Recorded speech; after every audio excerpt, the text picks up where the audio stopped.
So, hi guys.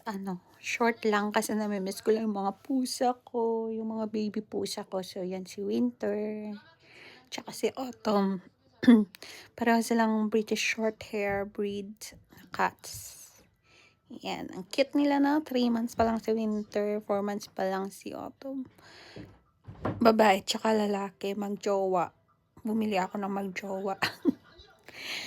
Diba, kakaloka, nakakamiss na sila. Hindi ko na sila nakita ng 3 araw.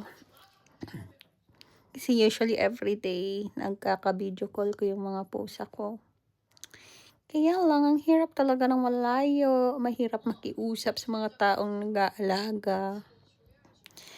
Kasi busy man sila. Ayan, ang cute. Ayaw niya umalis sa CR. Diyan lang siya sa CR. Binabantayan yung taihan. Oh, yun naman isa kain ng kain. Kaya siguro mas malaki talaga siya. Oh, nagpupup pa yan. Pero litter trained sila talaga.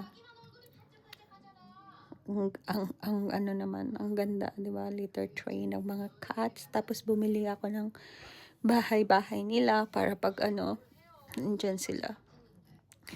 Pag namamasyal sa ibang lugar.